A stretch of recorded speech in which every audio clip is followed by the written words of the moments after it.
Olá, meus irmãos e minhas irmãs, que a paz de Cristo esteja com você que está me assistindo. Hoje celebramos a solenidade de São Pedro e São Paulo, as colunas da igreja. Dois grandes homens, diferentes um do outro, mas que se tornaram semelhantes por causa do amor a Jesus Cristo. São Paulo era perseguidor dos cristãos, mas após o seu encontro com Jesus, se tornou um grande seguidor, se tornou um grande apóstolo. E graças às missões paulinas, a igreja se espalhou pelo mundo antigo. De perseguidor, São Paulo passou a ser um grande missionário, o apóstolo dos gentios. Ele morreu em Roma, foi decapitado, derramou seu sangue por Jesus Cristo. São Pedro era pescador. Negou Jesus, mas se arrependeu. E é interessante notar que nos evangelhos, a profissão de fé dos apóstolos é sempre da boca de Pedro. É por isso que Jesus confia a ele a chave do reino dos céus. É por isso que Jesus confia a ele o pastoreio do seu rebanho, a liderança da sua igreja. Por isso que São Pedro é o primeiro papa da igreja católica. Tem um pessoal aí que fala umas bobagens, né? A igreja católica foi fundada por Constantino, que não sei o quê. Mas deixa eu te falar uma coisa. Na época de Constantino, a igreja já tinha tido cerca de 32 papas. E de São Pedro até o Papa Francisco, a igreja conta com 266 papas. O Papa Francisco é sucessor de São Pedro. É por isso que nós devemos rezar pelo Papa. Não é uma missão fácil, é uma missão árdua. O Papa carrega uma responsabilidade muito grande em seus ombros, pois é ele que está à frente da Igreja de Jesus Cristo.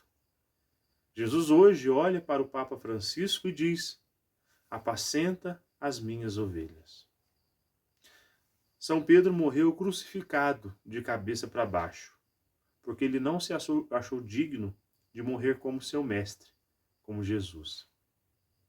É tão bonito quando a gente para analisar tanto Pedro quanto Paulo, um diferente do outro, mas que amaram Jesus a tal ponto que foram capazes de dar a sua vida por ele. E eu sempre falo isso. Às vezes já me deparei com algumas pessoas, né, que questionam: será que Jesus realmente existiu? Bom, hoje, no campo da história, isso já é assunto passado, porque existem provas da existência de Jesus. O pessoal diz o Jesus histórico. Flávio Joséfo e alguns outros autores que falam de Jesus. Mas acho que a maior prova que tem da existência de Cristo, a maior prova da ressurreição de Jesus, são esses homens que conviveram com ele. São Paulo não conheceu Jesus pessoalmente, mas São Pedro caminhou com Jesus. E é tão verdade que Jesus ressuscitou, que Jesus está vivo, que São Pedro foi capaz de derramar seu sangue por ele.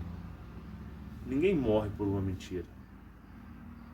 Ninguém morre por uma ideia vaga. A gente morre defendendo aquilo que acredita, defendendo aquilo que é verdade. E é bonito olhar esses dois apóstolos, cada um do seu jeito, sobre abrir mão de si e abraçar a cruz e seguir Jesus. Hoje eu falava com jovens de manhã e refletindo sobre um texto de São Paulo, a carta dele aos Filipenses, eu ainda falava que São Paulo tinha tudo para abrir mão do seguimento de Jesus. Ele já era um judeu renomado, tinha respeito ali na sociedade judaica, mas não, ele abriu mão disso tudo para seguir Jesus. Ele foi preso, ele apanhou, ele sofreu perseguições, mas a sua experiência com Cristo tinha sido tão profunda que nada disso foi capaz de separá-lo de Cristo. Nada disso foi capaz de separá-lo do amor de Deus. E São Pedro, aquele homem turrão, que algumas vezes nós vemos no Evangelho, que queria resolver tudo na espada, se deixou moldar por Jesus. E após receber o Espírito Santo em Pentecostes, em um sermão, São Pedro converteu cerca de 3.000 pessoas, porque se deixou ser usado pelo Espírito Santo. Olha, dá para a gente ficar uma semana inteira falando de Pedro e Paulo, da lição que nós podemos aprender com eles.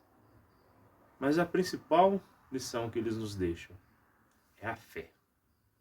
Essa fé que é capaz de abrir o nosso coração e deixar que Jesus faça morada e haja através de nós.